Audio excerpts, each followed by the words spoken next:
When firefighters responded to the blaze around 6 a.m., they found 2 houses engulfed in flames and thought they were close to losing another. As they braved clouds of smoke and intense heat to bring the fire under control, they also had another element to battle, the bitter cold. Shortly into the fire, everything gets hard. You can hang on to something, but you can't really get a grip because everything is frozen. It's like working with ice cubes on your hands. Slick conditions that made an already dangerous job even more difficult. The biggest problem is the ice.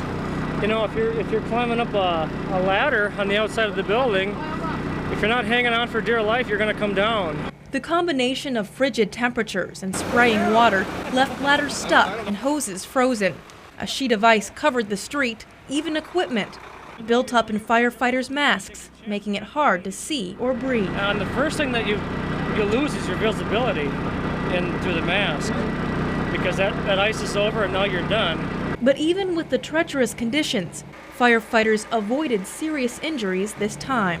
One guy got a small burn on his neck and some debris in the eyes, but we feel pretty fortunate. I was waiting for some serious strains or sprains just because of the conditions of the ice. They say it takes more people to fight a fire in the cold, especially a large one like this, that destroyed 1 home and left 2 others with extensive damage.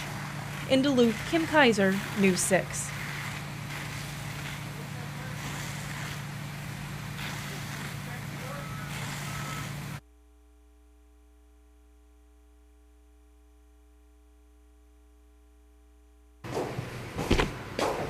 On Monday, a state fire marshal walked down the stairs of this band tunnel, through its narrow halls, and proceeded to condemn the band room at the end of the tunnel.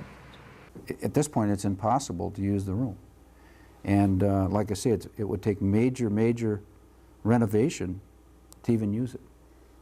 The fire marshal cited 18 different code issues before the band room could be used again, including bringing the band room exit, which leads to the boiler room roof, up to code.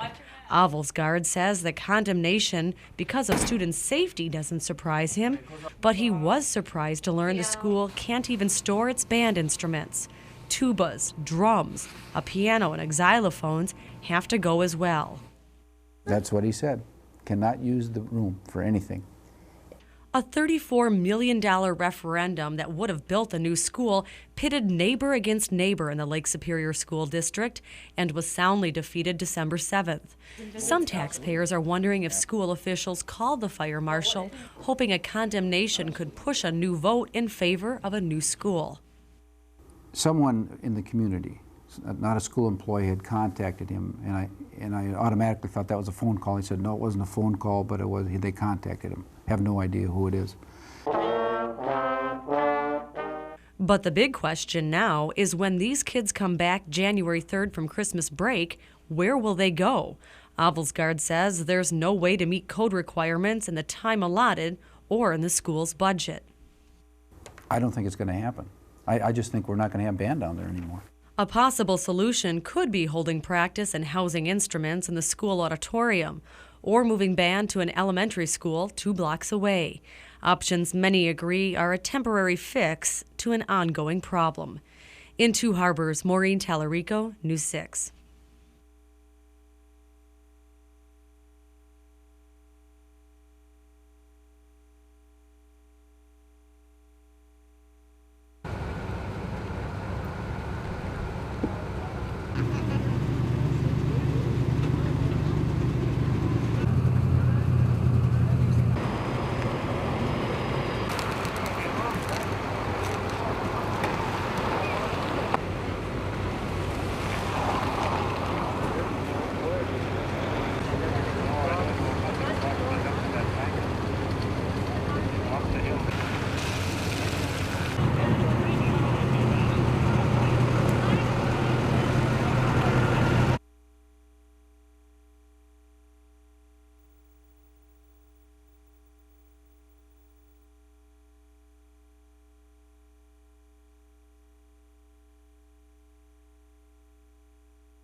We've been pretty busy. It kind of comes and goes, though. It's, it'll be real busy at once and then kind of quiet, and then it gets busy again.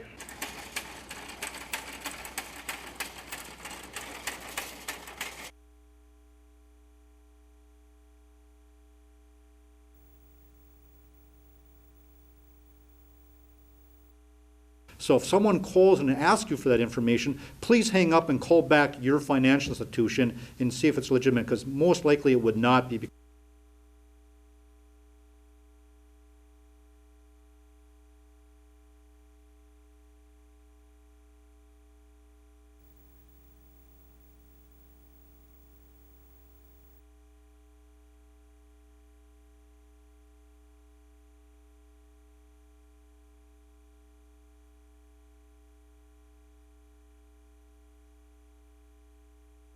Any day of the year there can be a problem on the system that would cause a brief flicker, but based on the information that's been reported to us and reported to the North American Electric Reliability Council, we believe the other electric companies took similar steps to prepare their systems. I don't know if you've ever heard a pop and then the lights go out.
It's not unusual with a major holiday that sometimes you can't get a dial tone. You know, there's a lot of people that are using them.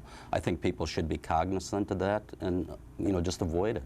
Instead of making a call at midnight, make it in the morning.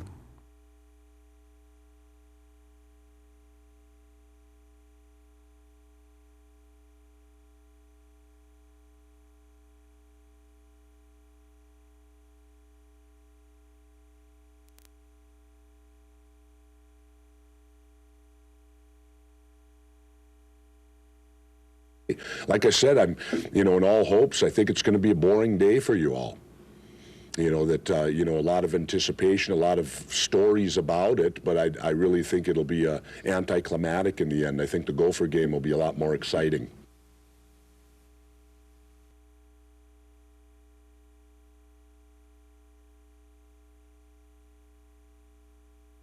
Based on what we're seeing worldwide and what we're seeing in the nation, we're really not expecting anything. I mean, so far the rollover and the rest of the world seems to be going smoothly, and it looks like people are just having a great celebration.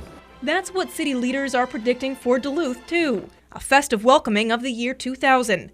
But if a computer glitch does pop up, they say they're ready, on standby in the Emergency Operations Center. We can see across the country that, across the world, that people have prepared and done what they're supposed to do.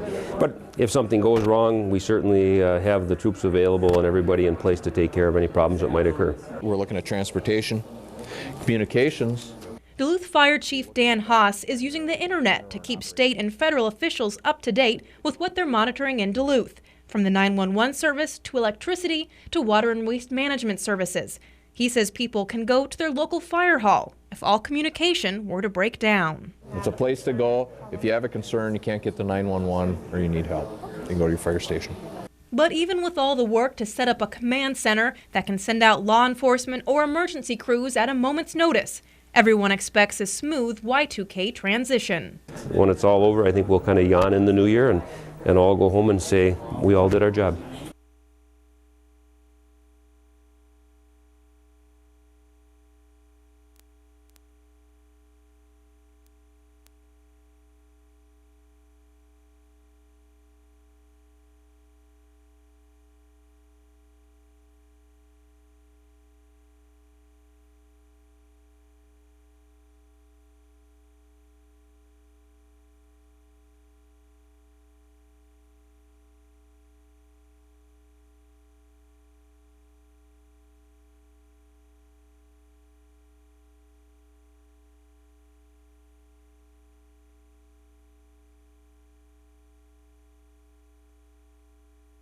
on the news there when you mentioned it. And, yeah, so and I'm pleased. I'm pleased.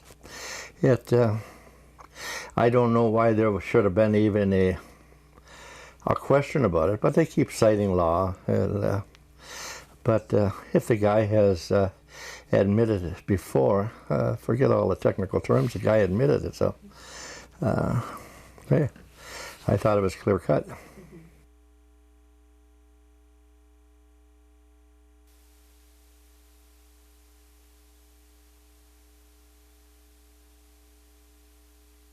For the term expiring January 5th, 2004, to the best of your judgment and ability?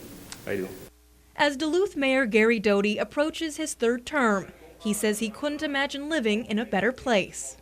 So what is the state of the city? The state of the city is great. I'm the mayor. What would you expect me to say? The mayor tried something new with this year's speech. Working only from notes, he didn't focus on the statistics that show Duluth is a successful city, like a low 2.6 unemployment rate. Instead, he talked about the reasons for the success. Each of us will have our different ideas about why we love Duluth.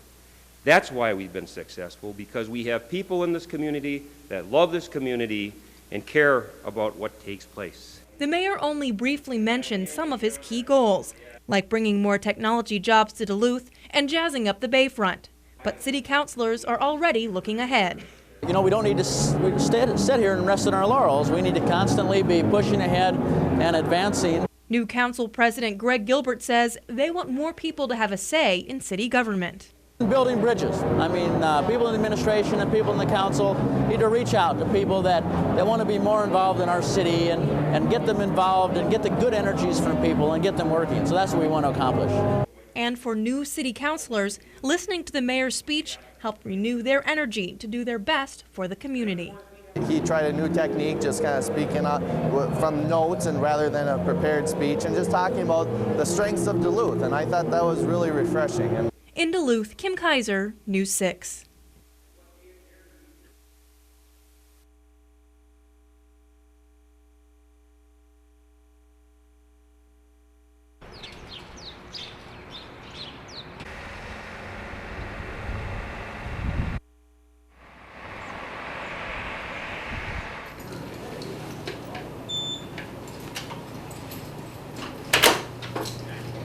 I'd like to have seen that all. I'd like to see it all the time. Most of your high-rises have their lobbies locked. And I think it's because it does keep out the wanderers. You know, you have people, because we're centrally located.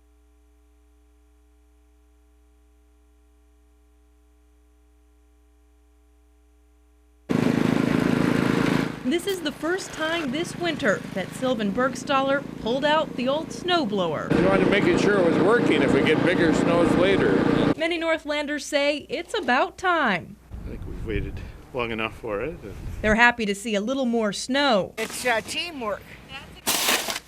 Even if it means a little more work. Animals happy to be finally having some snow to shovel? Yeah, sure. I like the exercise.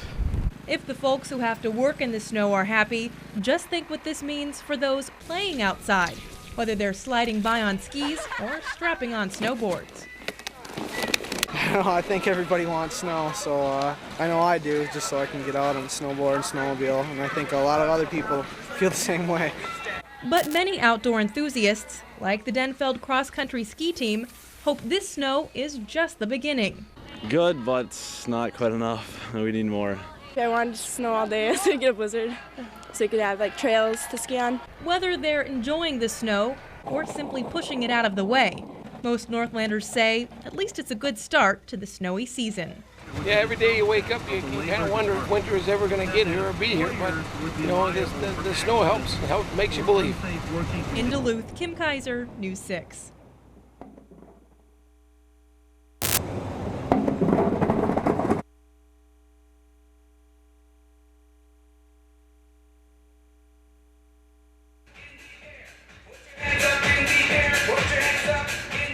But with so many young people hanging out in the bar district, Police Chief Mark Diamond will say he thinks dry nights at Stargate aren't safe, and he thinks it's part of a bigger problem for the community.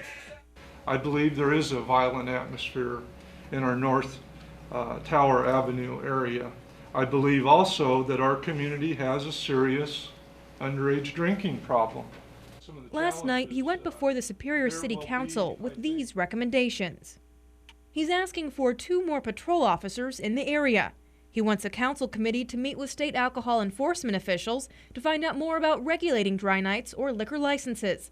And he suggests that a community coalition be formed to fight underage drinking. But many students and residents attended last night's meeting too, saying that Stargate and dry night are not the cause of the problem. Our community is being led to believe that Stargate is the cause for underage drinking and should be regulated, when in reality, Stargate is really giving our community an opportunity to reach out to our youth with positive actions and not just lip service.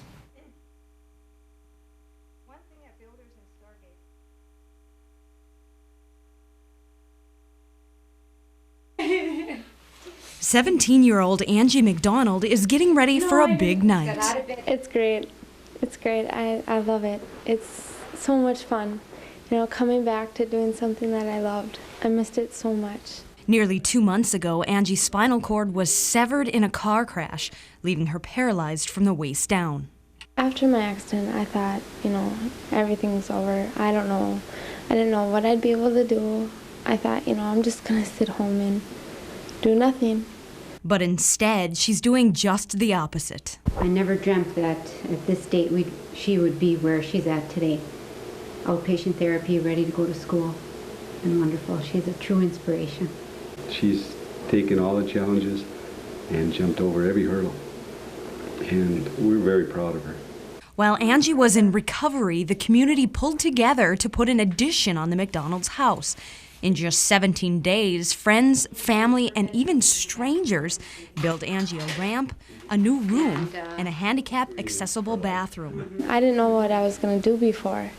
I didn't have a bedroom. I couldn't fit in the bathroom. So everything was so much easier. And there were some people that were on the grounds here every day that we didn't even know. And that shows you, I think, a strong character. The community, the Spirit Douglas County have such tremendous people. Everyone else makes it so much better for me. They make it so much easier for me to come back, doing everything that I used to. Tonight, Angie is back where she belongs, cheering for the high school hockey team. It's great, you know, back where I was before. It's so much fun.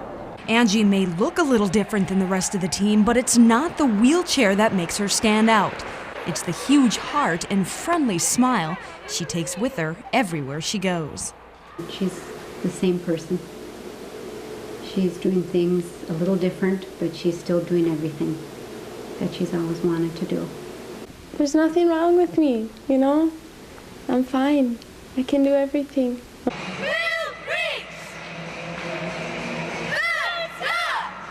In Superior, Jody Grayson, News 6.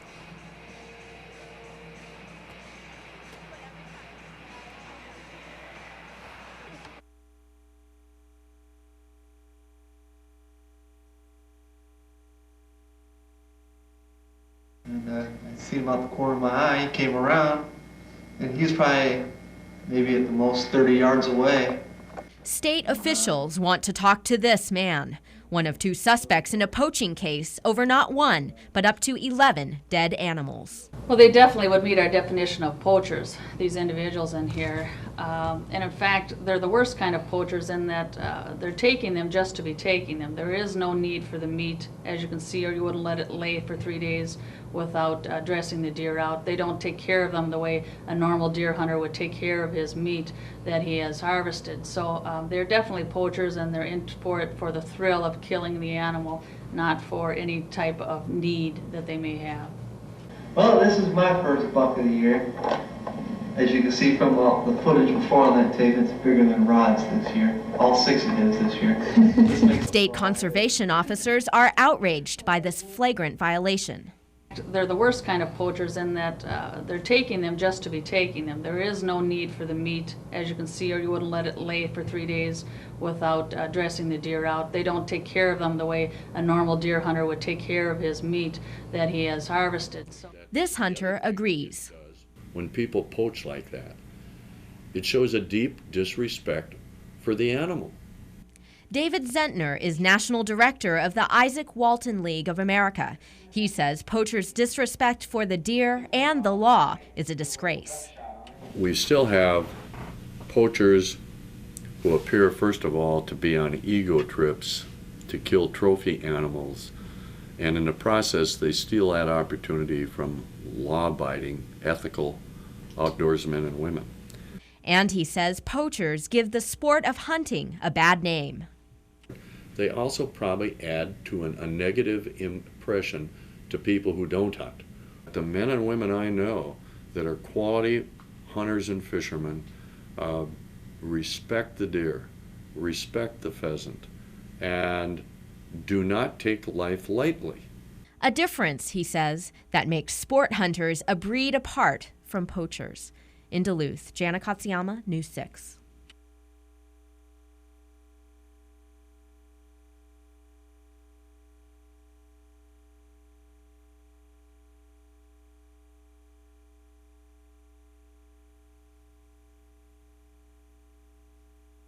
And I see him out the corner of my eye. He came around, and he was probably maybe at the most 30 yards away. State officials want to talk to this man, one of two suspects in a poaching case over not one, but up to 11 dead animals. They're definitely poachers, and they're in for it for the thrill of killing the animal, not for any type of need that they may have. Well, this is my first buck of the year. As you can see from the footage before on that tape, it's bigger than Rod's this year. All 6 of his this year. State conservation officers are outraged by this flagrant violation. They're the worst kind of poachers in that they're taking them just to be taking them. There is no need for the meat, as you can see, or you wouldn't let it lay for 3 days without dressing the deer out. They don't take care of them the way a normal deer hunter would take care of his meat that he has harvested. This hunter agrees. When people poach like that, it shows a deep disrespect for the animal. David Zentner is National Director of the Isaac Walton League of America. He says poachers' disrespect for the deer and the law is a disgrace. We still have poachers who appear, first of all, to be on ego trips to kill trophy animals, and in the process they steal that opportunity from law-abiding, ethical outdoorsmen and women. And he says poachers give the sport of hunting a bad name. They also probably add to a negative impression to people who don't hunt.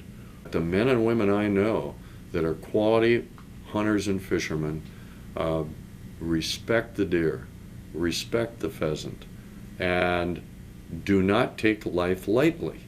A difference, he says, that makes sport hunters a breed apart from poachers. In Duluth, Jana Katsuyama, News 6.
Again, I'll go back, I have a great deal of common sense and to a room and where everybody is angry and ready to live. I am really glad to be able to come back to Duluth, and I'm truly honored that the city of Duluth would take me back to do what I consider a very important job.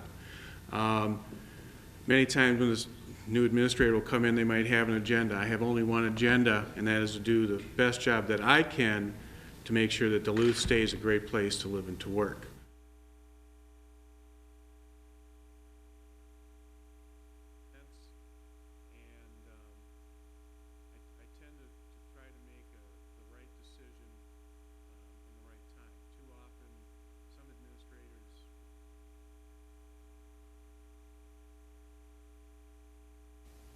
Why is it so hard to lose those extra pounds after the holiday? Too often, people go on diets that severely limit the amount of food they eat. Those near-starvation diets never work.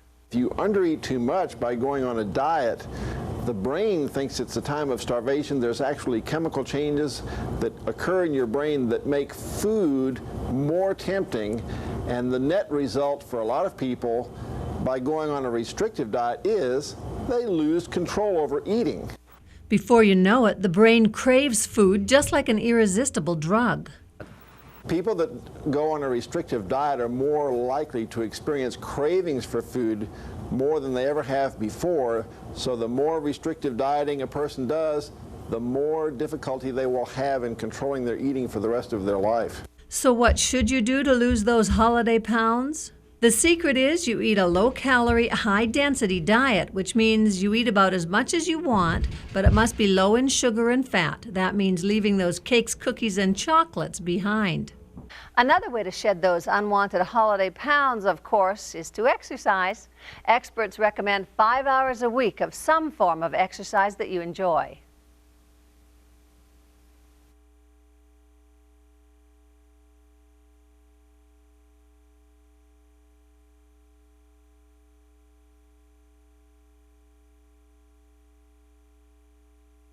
The first serious signs of gang activity in Superior were seen in 1995 with a drive-by shooting.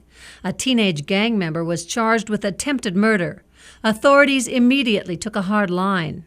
I think we've got good, strong evidence to show that someone that goes at night in an alley across an open field with a rifle, with a scope, and finds someone outside that they just had a conflict with about an hour earlier from a rival faction, rival gang, intended to shoot at him. Despite a get-tough approach by Superior authorities, gang activity has continued to escalate, involving drug trafficking, assaults, and most recently, murder.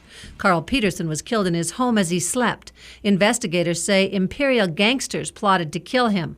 His son, Patrick Peterson, a member of the gang, pleaded guilty in the murder. A gang-related element of this crime has been discovered. Gangs in Superior may not be as well organized or as firmly entrenched in crime as many of those in bigger cities. You're in now and you can't get out. Not safe to get out. Yeah, it's like, it ain't safe to get out, that's about it. But there is still reason for serious concern. We've got some established groups that we know of, and then even that membership is kind of ebbing and flowing, and there's people coming in and leaving the gang, and as we have successful arrests and prosecution, we take people out of the gangs. Some of the gangs kind of fall apart after you take a few of the key players out. Some of them continue. And then we have a lot of kind of startup gangs.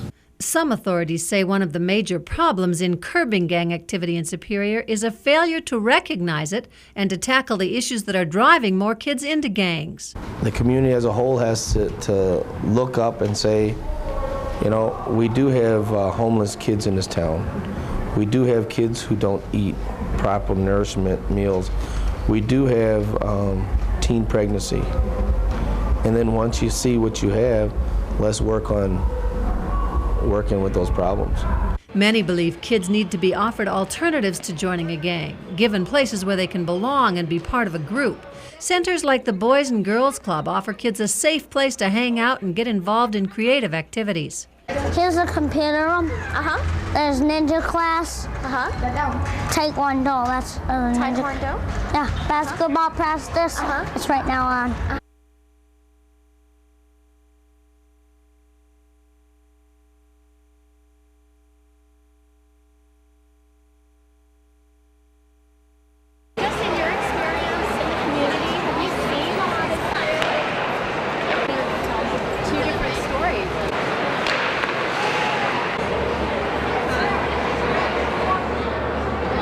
Probably in a bigger city you could expect things like this, but not in our city of our size. And you think you're safe in your own community, and now it's hit us that it's real shocking that something like this is going to happen right here in Superior when we think of us as a small town. When I think that it really happened right over 5 miles from my house, then I get scared. And I hope they find whoever did this. You know, I really feel for the district attorney and his family, and Thank God they got out safe, and maybe more needs to be done to prevent what's going on with the gang situation here, because it's obviously a lot worse than, you know, what everyone perceived it to be. I really hope that if it's a gang-related problem, that they can solve it.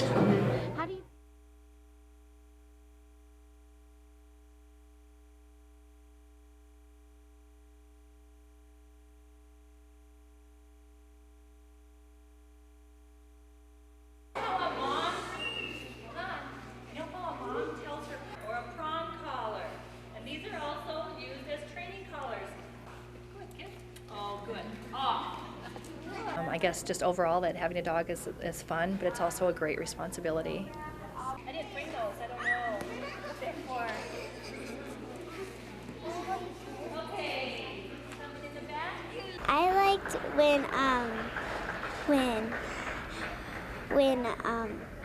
when that lady, when she said sit and she didn't really mean Grace to sit, but Grace sitted.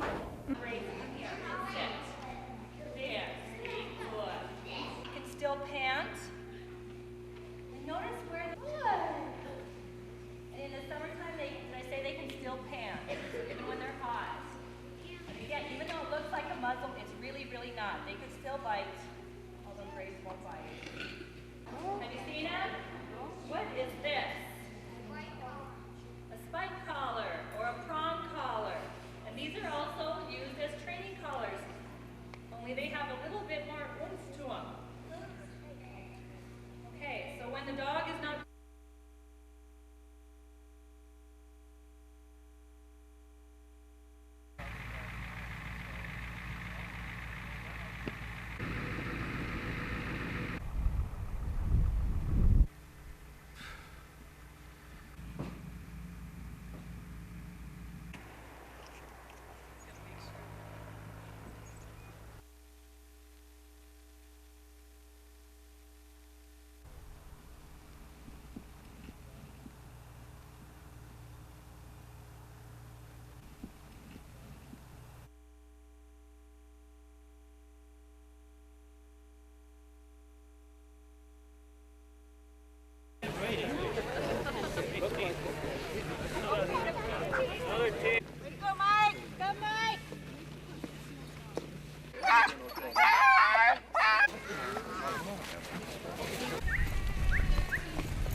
Yeah, I trained Doug. He's kind of, we're real good friends.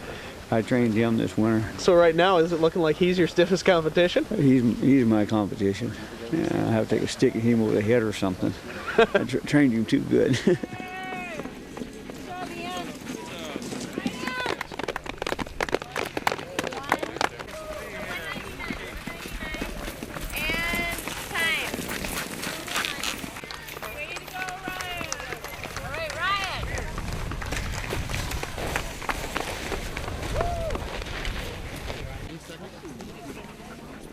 Good dogs, they look good, don't they? Everybody's...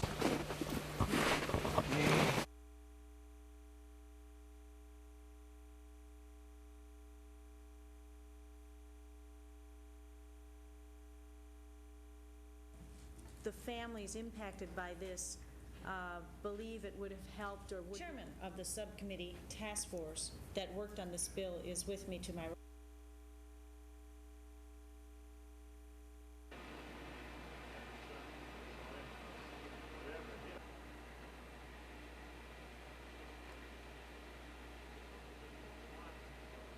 We need to provide a strong reason why these offenders have to be current in their registration, a strong deterrent for them, if you will, to not report.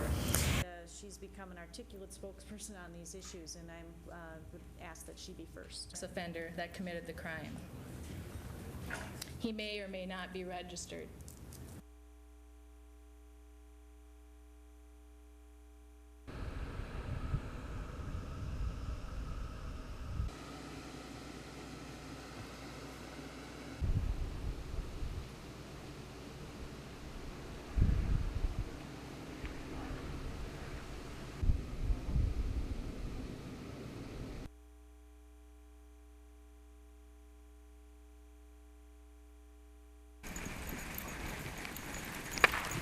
Hard. Right to the last mile of the race, John Barron pushes hard. Even in the home stretch across Devil Track Lake, he checks over his shoulder.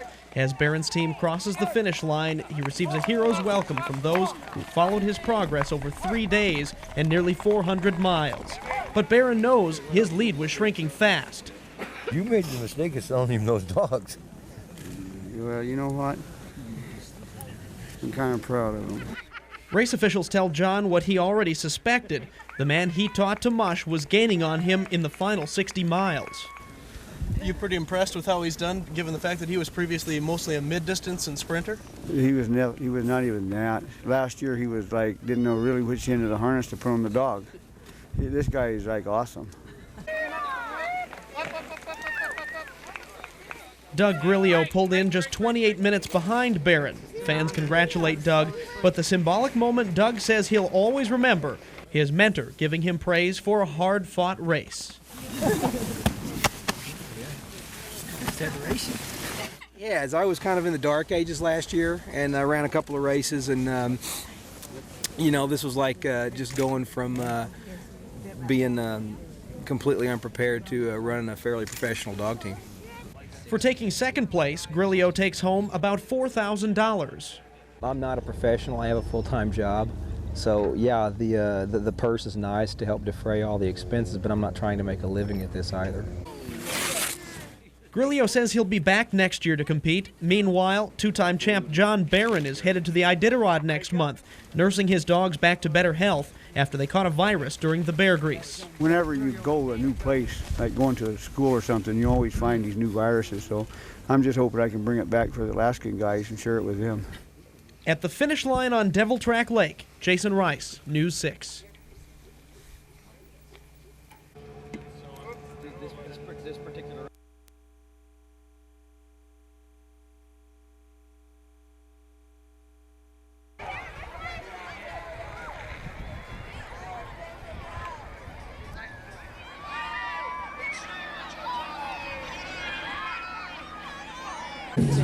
The competition was started last year, and we had roughly 25 children that all became first place, because how could any angel be a second place?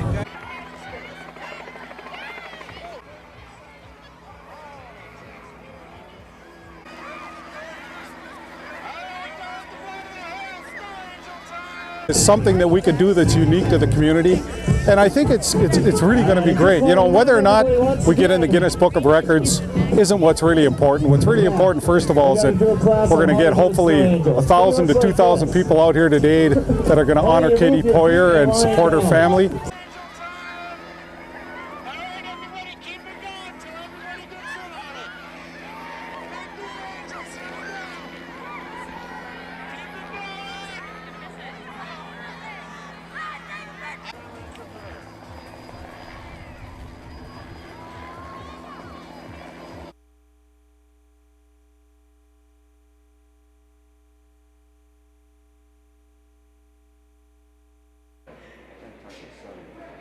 Security was beefed up in Douglas County Court for the start of a high-profile murder case. Superior Police joined sheriff's deputies to watch over Alejandro Rivera's trial after the self-described imperial gangster pointed a finger at other gang members for firebombing the district attorney's home. Rivera also blames two gangsters, David Williams and Patrick Peterson, for the murder of Carl Peterson Sr. over the July 4th weekend. But prosecutors say Rivera was the mastermind behind the murder plot. You'll hear that David Williams was present and that Mr. Rivera was called to come over and bear witness to the execution. You'll hear that, again, descriptions of the conspiracy, Mr. Rivera's role in helping and advising the cleanup. Investigators found the gun used to kill Peterson, as well as the victim's wallet in Rivera's home. Prosecutors must prove that Rivera aided and abetted the murder, but the defense says Rivera was never part of a conspiracy. He will admit that there was some talk, some loose talk about the idea of killing Carl Peterson. But there was talk that he didn't take seriously. Prosecutors say Rivera knew every detail of the crime. You'll hear that Mr. Rivera then led the officers to the murder scene, to the exact location where the murder took place. But Rivera's lawyer has a different take on the information he volunteered to police.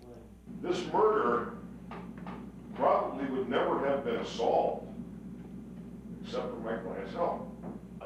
Help his lawyer says he would never have given if he had been part of a conspiracy. In Superior, Kim Kaiser, News 6.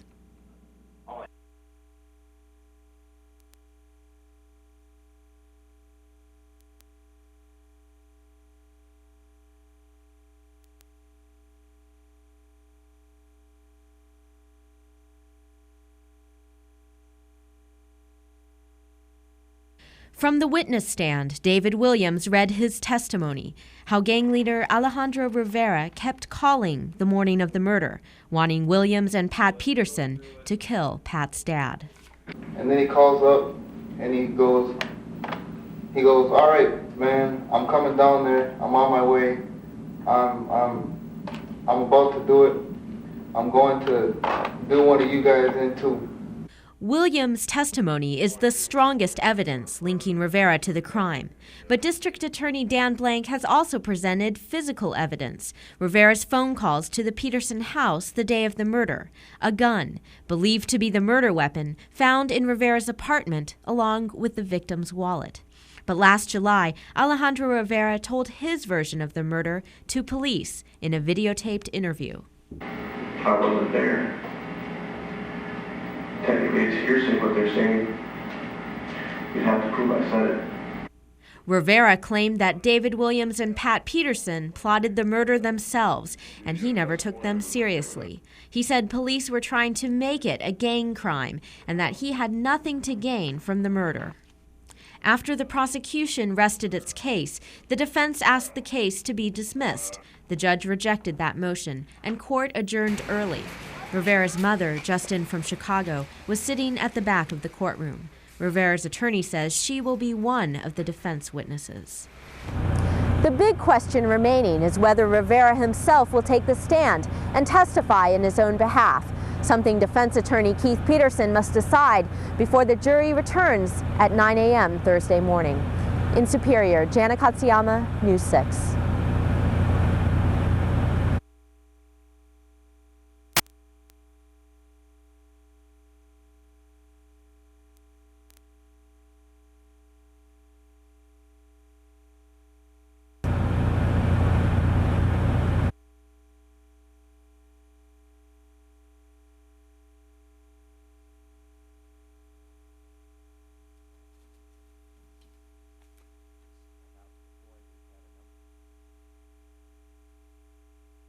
But the fact is, you can't stonewall your way out of this problem.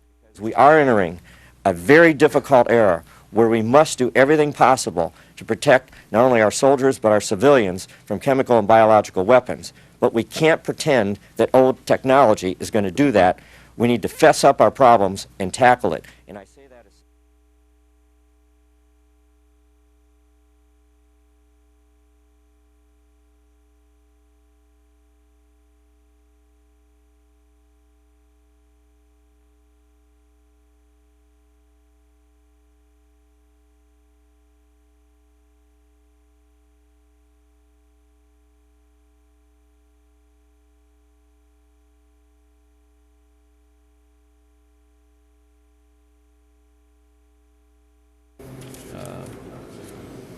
You know, I tried to separate some of those emotions from making sure that I kept my head screwed on straight with the case, and I can't say that I didn't want to see a guilty verdict at the same time, but you know, the bottom line is, like I've been saying all along, is that when you get a good investigation, it turns into a good case for court, and I think it's important to have the teamwork and to see how smooth cases can be presented when you've got the evidence that you need to do a good job. I don't second guess juries. I mean, I don't know. I mean, I've given up, you know, trying to guess what they're going to do or why they're going to do it. I thought there were some weaknesses in the state's case.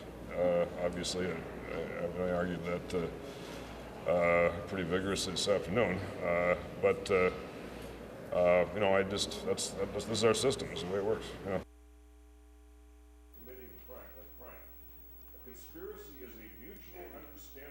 Rivera had all the information Because he's a smart criminal.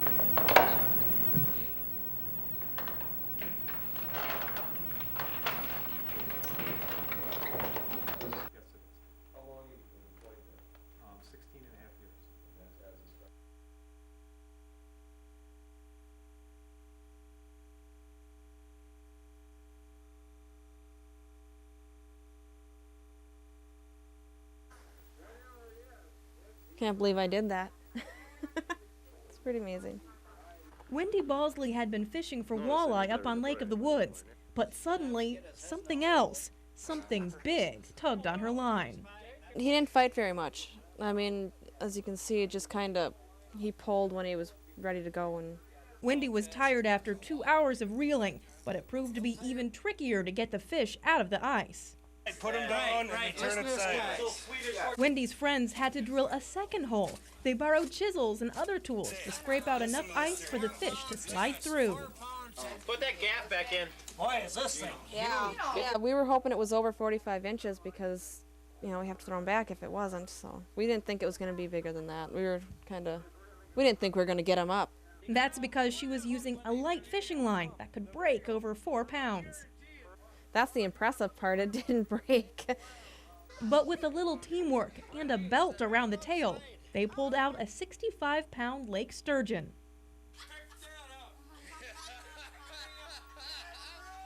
Well, when they started pulling it out, it just kept getting longer and longer and longer, and it just, pretty soon you seen its head, and it just was like laying across the floor. And it was just huge. Wendy still can't believe it unofficially sets a world ice fishing record for the species, and it's only 1 inch shorter than she is tall. I'll never catch another one. This is once in a lifetime.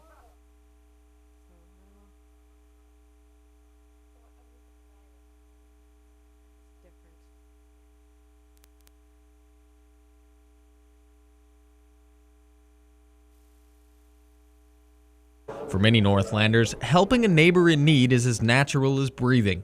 Few people know that better than Kelly Stoyevich. Last December, Kelly lost her house in a fire. Then less than a month later, her husband Paul died of pneumonia, just days after their third child was born. Once again, the community has stepped in to help. Nearly 400 people gathered at Mr. D's Bar and Grill to support Kelly with a benefit dinner. This is a very healthy community, I think, and they share a lot of things with each other. And part of it's they share grief and they share pain with people. And they spend time and support them, and that's important. It's part of being a community. Local businesses also joined in to help, donating everything from gift certificates to ski passes. Even the band is playing for free. I manage Port Authority, and we just thought that this would be a good benefit to do it. They're very excited. There was no second thoughts about it. Let's just do it. Let's put our time aside and let's go and play. Kelly's sister Mary says the support is helping her sister heal. For her, so all of us together are helping her to get through this, and she's doing much better. Not much better, but better. After living with family for nearly 3 months, Kelly is getting ready to make an emotional move into a new home, where she hopes to begin a new life, something that may not have been possible without the help of a caring community. So there's just so many people to thank, and even though she hasn't came on TV and said thank you yet, know that she really does, because she does. She thanks everybody, everywhere. In Duluth, Craig Zleeman, News 6.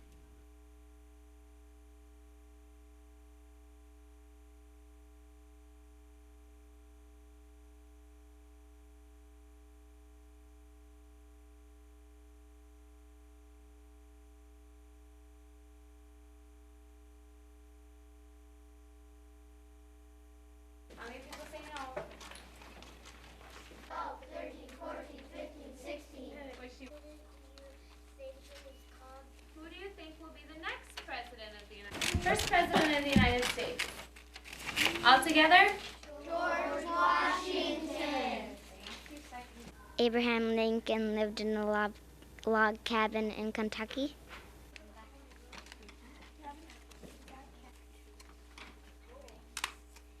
Together, you can write down some facts about Abraham Lincoln. Look in your Abraham Lincoln.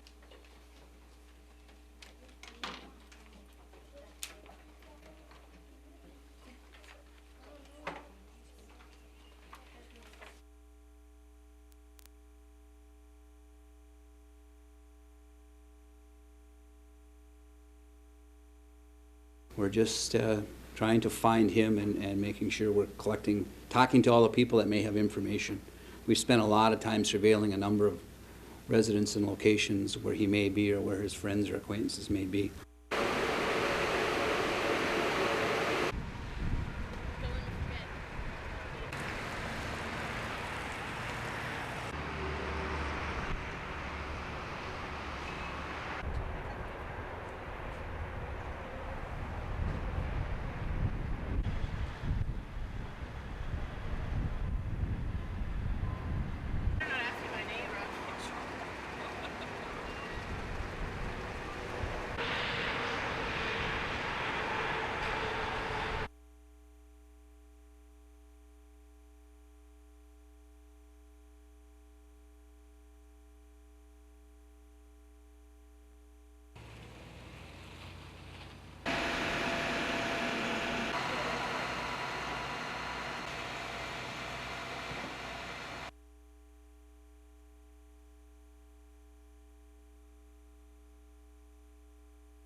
We're just trying to find him and making sure we're talking to all the people that may have information.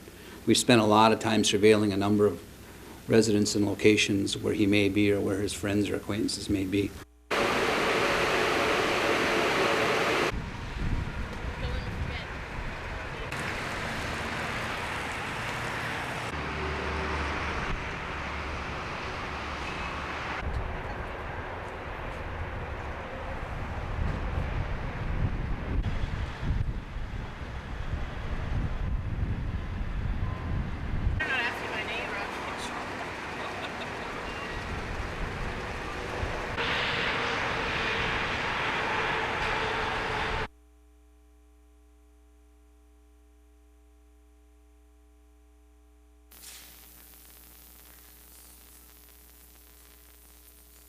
So,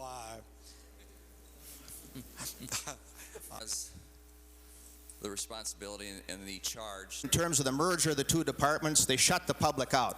They went around the legislature purposely after violating their word and their pledge.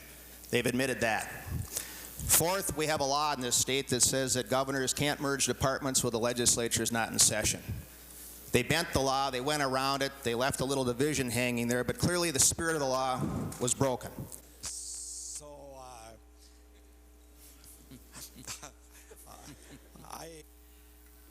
Then the second Senate vote in the Commerce Committee, Senator Solon indicates the responsibility and the charge to appoint his commissioners. And it's our responsibility as a Senate to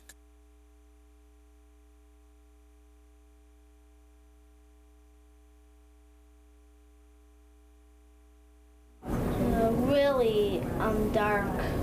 Too dark and foggy for 5-year-old Abigail Armstrong and her family to fly out of Duluth for the sunny skies of Hawaii.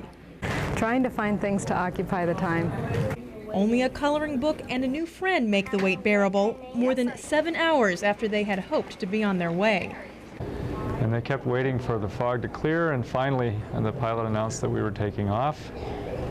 And then we taxied back to the terminal. Many travelers said they never expected to be held up by fog in February. It's caused when these unusually warm temperatures make the snow melt, which later condenses close to the ground. I mean, this is no time to be out. It's just very difficult. People make mistakes, and there's not enough distance really to do a whole lot of defensive driving, actually. Low visibility was to blame for a school bus accident in Sandstone yesterday that sent 18 kids to the hospital. While the crash was unusual, state troopers say be extra careful around intersections and keep headlights and windshields clean for motorists who must go out and battle the weird weather. I don't recall it being quite like this in February, but I guess all our weather is a little unusual over the last few years. Well, we take what's there and drive accordingly. State troopers say it's especially difficult to drive at night because you have even less time to react to what's in front of you. Their best advice? Don't go out in the roads at all when the fog's this thick. In Duluth, I'm Kim Kaiser, News 6.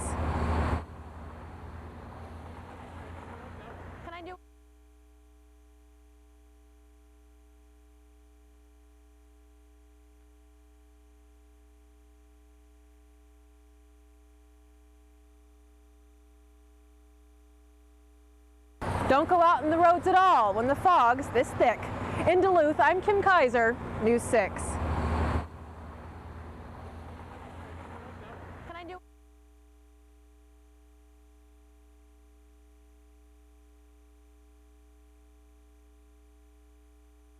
Specifically, Commissioner Tinklenberg mentioned that they would be sure and protect and upgrade the major arteries in northern Minnesota, including Highway 169, 53, 73, 71, 61, and I-35. I think the benefits here is going to be primarily maintenance benefits.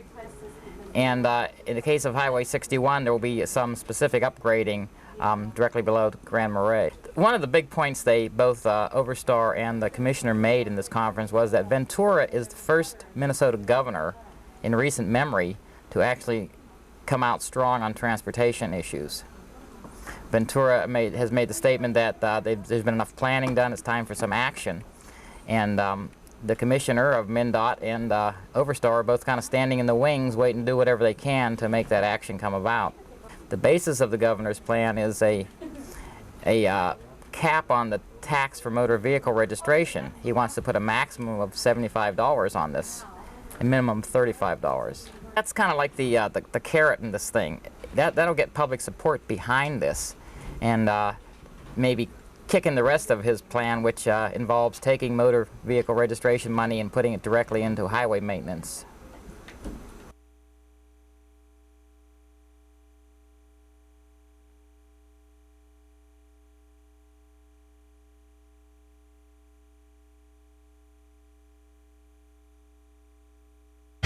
They've got the pothole list where people have called in where there's problems with potholes, and they've got addresses to pick up, and the crews will go out and get them.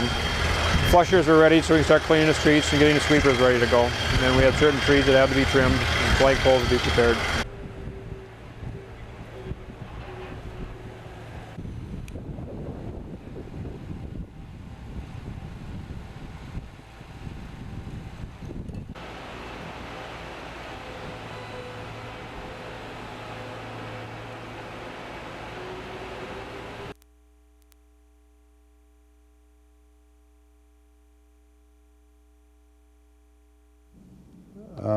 And then we'll go over the game from there. Those who know Lou Nanny say he is a rare breed, a man who lives his life with a rare combination of determination and grace. That's Lou Nanny with the putt. Qualities that were on display during his career with the North Stars, resources he will draw on during the fight of his life. So I did an ultrasound and weren't sure, so then I did a biopsy and they found that they had some cancer cells there. A recent physical at the Mayo Clinic led to a diagnosis of prostate cancer.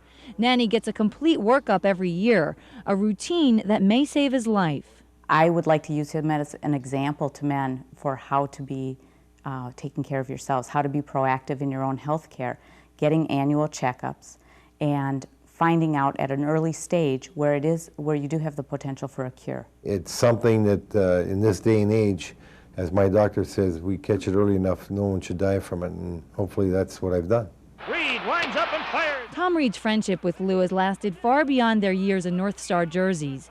He has no doubt they will have many more years together. He's very determined. When he meets a challenge, he meets it head on. He doesn't get away from it. And he goes head to head with it, and that's what he's doing here right now. Lou Nanny spent years carving out a reputation as someone who would not back down. He isn't about to change it now.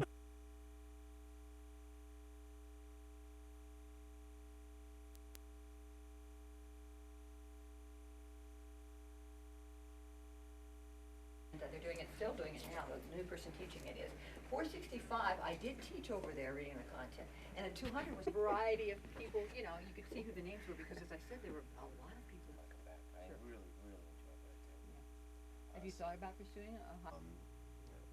And I think the instructors I had here made an impact on me, and I think that's I've taken that to my classroom where I know that I can make, it's just not the course, I can really make an impact on the students that I see every day.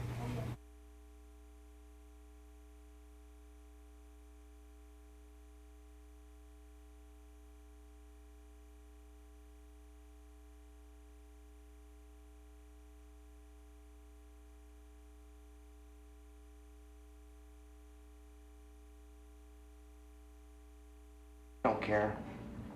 You guys murdered my dad, and how could you do such a thing? Was a car worth it? A Corvette, some property? What is that? That's material things. Since when is material things more important than human life?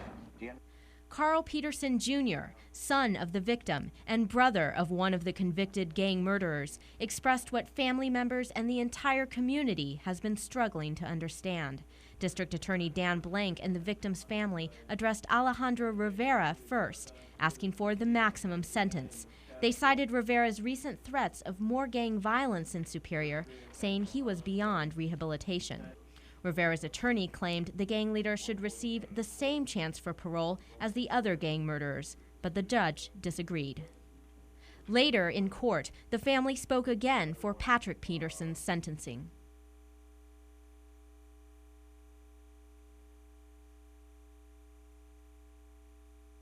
As his mother spoke, Patrick Peterson broke into tears and then broke his silence by addressing the courtroom. I apologize to the whole community, the court. It was a horrible tragedy, and I can't change what's happened, but I wish I could. In his closing comments, Judge McDonald reiterated the family's words that Pat had every chance to stop his father's murder and didn't. The judge accepted the recommendation for a life sentence with a chance at parole, leaving Patrick and his family with some hope. So it's kind of like we gotta pick up the pieces now and move on. And your sister-in-law?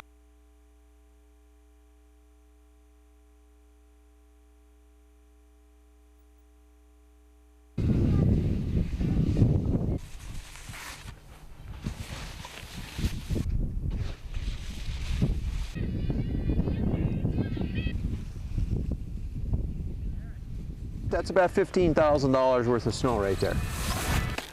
There's no brown spots on the hill at all. I'd say the minimum amount of snow we've got is 18 inches, and frankly, it's in most places much deeper than that and up to 4 feet in some areas. So we're enjoying the sun and the nice weather. The snow is really good. It's a great time to come out and enjoy yourself, and I expect to have a lot of fun out here this weekend.